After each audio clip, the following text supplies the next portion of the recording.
Election రావడానికి ఇంకా చాలా సమయం ఉందిగా, ఎన్నికలు రావాలంటే ఇంకా చాలా టైం ఉంది.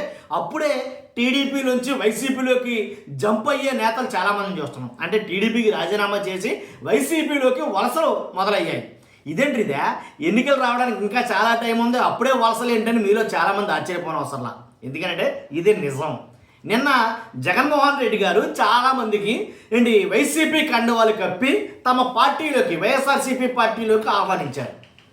వాళ్లే కాదు, నేను ఇప్పుడు కొంతమంది ఎమ్మెల్యేల పేర్లు చెప్పబోతున్నా. ఆ ఎమ్మెల్యేలు కూడా రాజీనామా అయితే చేసేస్తారు టీడీపీకి.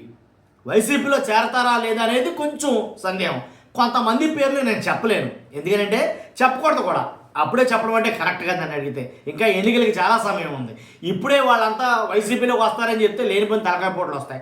కాబట్టి ఏం జరుగుతుంది, జగన్మోహన్ రెడ్డి గారు ఒకసారి గేట్లు తెరిస్తే ఎంతమంది టీడీపీ కావచ్చు, జనసేన కావచ్చు, వైఎస్ఆర్సీపీ పార్టీలోకి వచ్చేవాళ్ళు ఎంతమంది ఉన్నారో అనేది నేను చెప్పబోతున్నా. చాలా సున్నితమైన అంశం అని చెప్పాలి. కాబట్టి వీడియో ఎండ వరకు చూడండి. రాష్ట్ర వ్యాప్తంగా వాస్తవాలు ఏంటో ప్రజలందరూ తెలియాలి కాబట్టి మీ బాధ్యతగా మీరు లైక్ చేయండి. మీరు లైక్ చేస్తే ఎక్కువ మందికి ఇన్ఫర్మేషన్ షేర్ అవుతుంది. కొత్తగా మన ఛానల్ చూస్తే పక్కాగా సబ్స్క్రైబ్ చేయండి. మీ అమూల్యమైన అభిప్రాయాన్ని కామెంట్ రూపంలో తెలియజేయండి. ఎందుకు చెప్తారంటే కనుక, అసలు అధికారంలో ఉన్న పార్టీలోకి అధికారం పోయిన పార్టీ వాళ్ళు చాలామంది వెళ్తూ ఉంటారు. అంటే వాళ్ళు టీడీపీలోకే వైసీపీలోంచి వెళ్ళి జాయిన్ కావాలి. ఎందుకని, అధికారంలో ఉన్నారు కాబట్టి వాళ్ళు. అందుగురించి వైసీపీ వాళ్ళు వెళ్ళి టీడీపీలోనూ జనసేనలోనూ చేరాలి. కానీ ఇక్కడ రివర్స్ అవుతుంది ఆంధ్రప్రదేశ్లో. ఎలాగంటే అధికారంలో ఉన్న పార్టీలో నుంచే కొంతమంది వచ్చి వైసీపీలో చేరుతున్నారంటే దాన్ని బట్టి లెక్కేసుకోవచ్చు ఉన్న ప్రభుత్వం మీద ఎంత దారుణమైనటువంటి వ్యతిరేకత ఉందో అని. వాళ్ళ నాయకులకే చాలామందికి వాళ్ళకే నచ్చడంలా.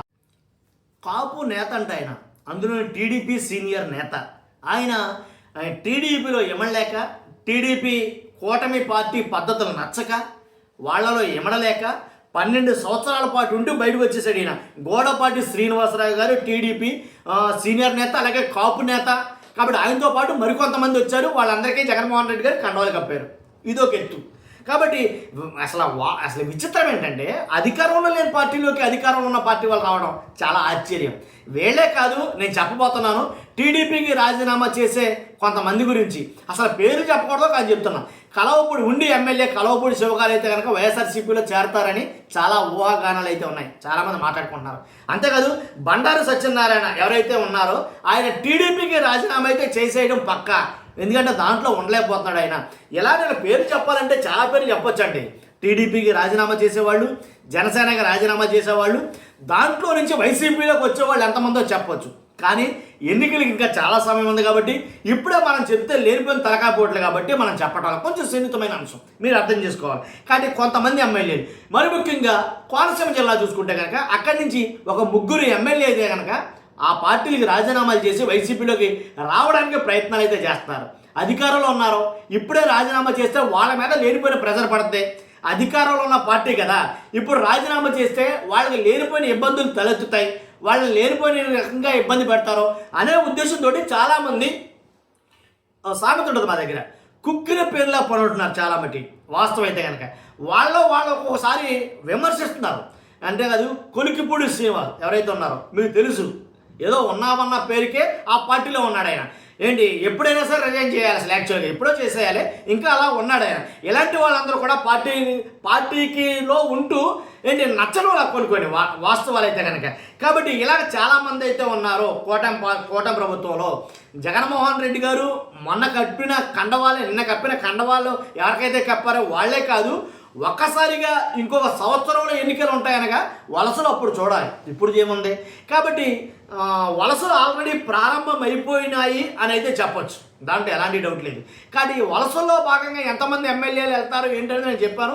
ఇంకా ఉన్నారో వాళ్ళ పేర్లు కూడా చెప్పొచ్చు, కానీ చెప్పడం వల్ల లేనిపోయిన ఇబ్బందులను అవుతున్నాను, అంతే తేడా. కాబట్టి చూస్తున్నాం మీరు అందరూ కూడా. మీ అభిప్రాయం ఏంటో ఖచ్చితంగా కామెంట్ రూపంలో తెలియజేయండి. ఎందుకని వలసలు మొదలయ్యాయి అప్పుడే?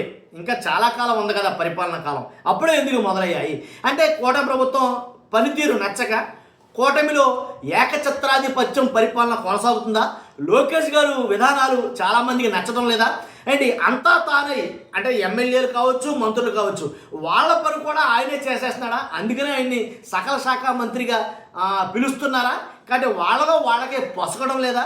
కాబట్టి అందు గురించే ఏం చెప్పలేక మిన్నకుండిపోతున్నారా? ఇలా చాలా ఇతర ప్రశ్నలు ఉన్నాయి, వాటన్నిటికీ సమాధానాలు లేవు. కాబట్టి చూస్తున్న మీరు అందరూ మీ అభిప్రాయాన్ని కామెంట్ రూపంలో తెలియజేయండి. ఫస్ట్ అయితే లైక్ చేయండి. Thank you very much.